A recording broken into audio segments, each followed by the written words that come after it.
Hello दोस्तों, नमस्कार। भारतीय रेलवे में टीसी भर्ती 2021 के बारे में सिलेबस और परीक्षा पैटर्न सभी सब्जेक्ट्स के एक एक टॉपिक आपको आज मैं बताने वाला हूं। नेगेटिव मार्किंग के बारे में भी पूरी जानकारी मैं आपको दूंगा। तो दोस्तों, भारतीय रेलवे में टीसी कैसे बने उससे जुड़े आपके मन में कोई भी डाउट है तो आज ये वीडियो पूरा ज़रूर देखें।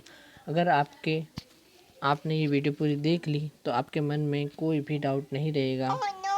योग्यता क्या होनी चाहिए, टीसी कैसे बने, टीसी या टीटी का क्या काम होता है, सिलेक्शन प्रोसेस क्या है, एग्ज़ाम सिलेबस क्या है, एज लिमिट क्या है, टीसी की सैलरी कितनी होती है, इससे जुड़े आपके कोई भी डाउट हो तो आज आपके वो सारे डाउट क्लियर होने वाले हैं और आपको वीडियो का एक एक टॉपिक की पूरी जानकारी मिलने वाली है। तो चलो दोस्तों, वीडियो शुरू करते हैं।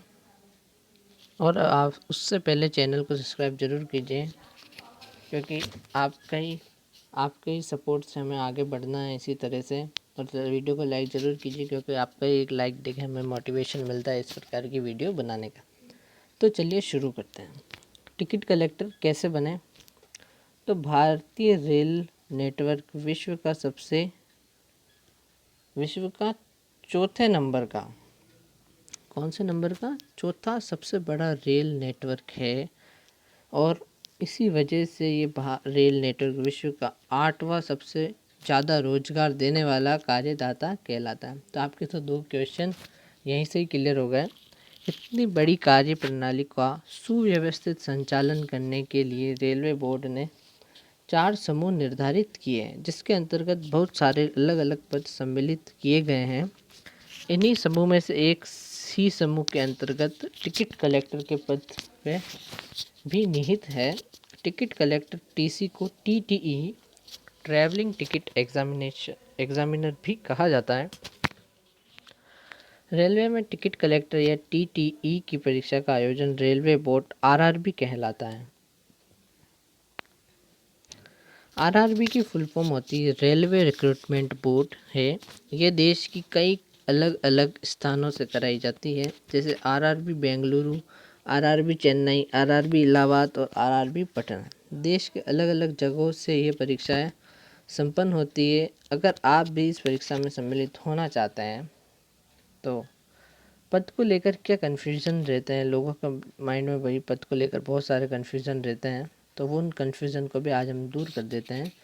इस पोस्ट के नाम को लेकर लोगों में भ्रम की स्थिति हमेशा बनी रहती है, क्योंकि इसकी 3 नाम है, टीटी, टीटीई और टीसी। इन 3 नामों को होने की वजह से लोग वहम में पड़ जाते हैं। ये 3 अलग अलग पद है या एक ही है, इस भ्रम में पड़े रहते हैं। तो हम आपको बता दें कि ये तीनों अलग अलग नामों के बारे में हम आपको बता देते हैं। सबसे पहले हम आपको टीसी का मतलब बताते हैं। तो टीसी का मतलब होता है टिकट कलेक्टर, अंग्रेजी में भी लिखा हुआ है टिकट कलेक्टर होता है। टीटीई का मतलब होता है ट्रैवलिंग टिकट एग्जामिनर और टीटीआई का मतलब होता है ट्रैवलिंग टिकट इंस्पेक्टर।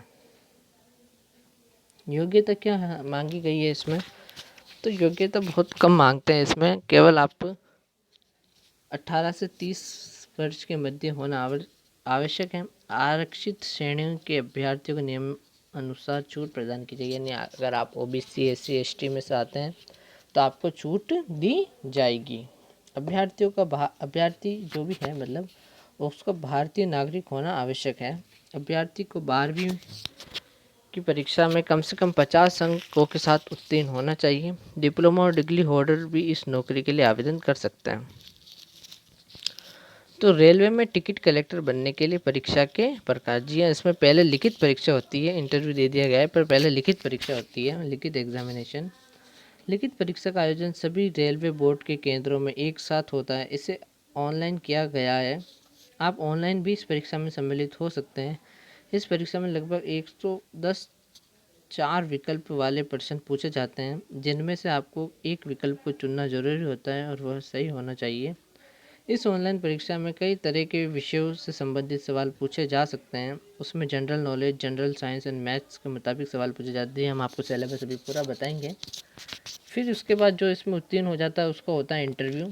ऑनलाइन या ऑफलाइन फॉर्म भरने के बाद और आप पात्रता के हिसाब से सही आवेदक है तो आपको इंटरव्यू की डेट दी जाएगी। इसके लिए आपसे कुछ मौखिक सवाल पूछे जाएंगे। अगर आप उसमें पास हो गए तो उसके बाद आपका फिजिकल एग्ज़ाम होगा। यदि आप पहले के दोनों परीक्षाओं में पास हो जाते हैं तो आपको फिजिकल एग्ज़ाम की तारीख दे दी जाएगी। और अगर आप रेलवे बोर्ड के द्वारा निर्धारित फिजिकल एग्ज़ाम में पास हो जाते हैं तो आपको पास कर दिया जाएगा और ट्रेनिंग के लिए रेलवे जोनल ट्रेनिंग इंस्टीट्यूट में जाने की अनुमति दे दी जाएगी।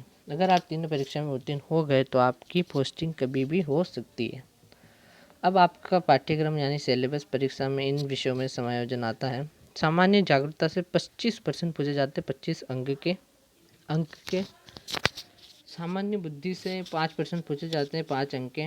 और अंक गणित से 20% पूछे जाते हैं, 20 अंक के। और 90 मिनट की अवधि दी जाती है। सामान्य विज्ञान से 30% पूछे जाते हैं, 30 अंक के। और विचार से 10% पूछे जाते हैं, 10 अंक के। तकनीकी विषय से 30% पूछे जाते हैं, 30 अंक के। तो कुल 120% पूछे जाते हैं, 120 अंक के। 90 मिनट की अवधि आपको दी जाती है, 90 मिनट में आपको पेपर सोल्व करना पड़ता है। आरआरबी टीसी पेपर 6 भागों में विभाजित किया गया है और इस पेपर को हल करने के लिए समय सीमा 90 मिनट है। प्रत्येक गलत प्रयास के लिए इस वर्ष 1/3 नकारात्मक अंकन किया जाएगा, यानी नेगेटिव मार्किंग 1/3 रखी गई है। आरआरबी टीसी सामान्य जागरूकता पाठ्यक्रम के अनुसार हम देख ले तो किस किस से आएंगे। जी हाँ, सामान्य जागरूकता में से किसी से, जनरल अवेयरनेस में से किस किस से प्रश्न आ सकते हैं। जैसे अंतर्राष्ट्रीय मुद्दों से आ सकते हैं, राष्ट्रीय समाचार, वर्तमान, भारतीय संस्कृति, वैज्ञानिक अवलोकन, भारत का इतिहास, भारत में आर्थिक मुद्दे, भारत की भूगोल, राजनीति विज्ञान, भारत में प्रसिद्ध संस्था, नए आविष्कार, राष्ट्रीय और अंतर्राष्ट्रीय वर्तमान मामले, भारत और उसके पड़ोसी देशों के बारे में, विश्व संगठन, विचार और नवविचार, देश और राजधानियाँ। जी हाँ, आरआरबी टीसी अंक गणितीय पाठ्यक्रम क्या है? संख्या प्रणाली, प्रतिशत, साधारण ब्याज, लाभ हानि, छूट, औसत, कार्य समय, समय साझेदारी, संख्याओं के बीच संबंध, समय और दूरी, माहवारी, दशमलव और फ्रैक्शंस, पूरे नंबर की गणना, मौलिक अंकगणितीय परिचालन, अनुपात और अनुपात, टेबल्स और ग्राफ्स का उपयोग कैसे करें, इन सब के बारे में आएगी। आरआरबी टीसी जनरल साइंस पाठ्यक्रम भौतिक विज्ञान में से रसायन विज्ञान और जीव विज्ञान से आएगा। तर्क पाठ्यक्रम में वर्णमाला श्रृंखला, संख्या श्रृंखला, संख्या रैंकिंग, गैर मौखिक श्रृंखला, मिरर, छवियाँ, क्यूब और पासा, कोडिंग, डिकोडिंग, अंकगणितीय तर्क, घड़ियाँ और कैलेंडर, निर्णय लेना, रक्त संबंध, एम्बेडेड आंकड़े। तकनीकी विषय से आने वाले नेटवर्क सिद्धांत, शक्ति तंत्र, पावर इलेक्ट्रॉनिक्स और ड्राइव, ऐसी बुनियादी बातें, विद्युत मशीनें, मूल इलेक्ट्रॉनिक्स, बेसिक इलेक्ट्रिकल इंजीनियरिंग, अवधारणाओं, विद्युत ऊर्जा का उपयोग, अनुमान और लागत, चुंबकीय सर्किट, एनालॉग और डिजिटल इलेक्ट्रॉनिक्स, मापन के साथ ही माप के उपकरण। रेलवे में टिकट कलेक्टर बनने के लाभ क्या क्या होता है? जी, हम देखेंगे कि भाई लाभ क्या क्या है टिकट कलेक्टर बनने के। तो रेलवे टिकट कलेक्टर बनने के बाद आपको परमिशन होता है किसमें? वरिष्ठ ticket collector, head ticket collector, ticket निरीक्षक, मुख्य टिकट निरीक्षक आदि पदों पर प्रमोशन होता है। टिकट कलेक्टर की इनकम 9300 रुपये से लेकर 34,800 रुपये स्टार्टिंग होती है। फिर जैसे जैसे आपकी जॉब बढ़ती जाएगी, आपका प्रमोशन होता जाएगा, आपकी पेमेंट है जो सैलरी है वो 1 लाख तक पहुंच जाएगी। टिकट कलेक्टर बनने के लिए आपको किसी भी डिग्री की आवश्यकता नहीं है, बल्कि 12वीं पास कीजिए और लोग भी आवेदन कर सकते हैं, कोई भी लोग आवेदन कर सकते हैं। मासिक वेतन के अलावा अतिरिक्त दिए और परिवार के रहने के लिए निःशुल्क घर की सुविधा मिलती है। इसके अलावा कर्मचारी और उसके परिवार के लिए निःशुल्क चिकित्सा सुविधा प्रदान की जाती है। कर्मचारी और उसके परिवार वाले निःशुल्क रेलवे सफ़र कर सकते हैं। रेलवे टिकट कलेक्टर बनने के लिए ज़रूरी दस्तावेज क्या क्या होने चाहिए? भारतीय नागरिक होना जरूरी है। आवेदक की आयु 18 साल से 30 साल के बीच होनी चाहिए। Aadhaar card number, voter ID card, स्थायी निवास प्रमाण पत्र, रजिस्टर्ड मोबाइल नंबर, इंटरमीडिएट परीक्षा कम से कम सेकंड डिवीज़न होना चाहिए। ग्रेजुएट हो तो उसकी मार्कशीट, कोई डिप्लोमा किया हो तो उसका प्रमाण पत्र। आवेदन प्रक्रिया क्या है इसकी? रेलवे में टीसी की आवेदन प्रक्रिया, तो रेलवे रिक्रूटमेंट बोर्ड यानी आरआरबी इसकी आवेदन की प्रक्रिया को कराता है, जो भारतीय रेलवे बोर्ड के अधीन काम करता है। देश के अलग अलग स्थानों पर इसकी शाखाएं खोली गई है। इनमें RRB Patna, RRB Allahabad, RRB Bangalore और आरआरबी चेन्नई, आप जिस किसी केंद्र के नज़दीक हो वहाँ से आवेदन कर सकते हैं। इसका आवेदन 2 प्रकार से होता है। आप ऑनलाइन आवेदन कर सकते हो और ऑफलाइन भी आवेदन कर सकते हो। ऑफलाइन का मतलब है आप सीधा आवेदन फॉर्म भरें और जमा करा दें, फिर आपको परीक्षा की तारीख दे दी जाएगी। जी हाँ दोस्तों, तो इस तरह से रेलवे में टीसी बन सकते हैं हम। टीसी के कार्य क्या होते हैं हमने आप सबको सारी कुछ बता दिया है। वीडियो का पूरा ध्यान से देखने के लिए धन्यवाद।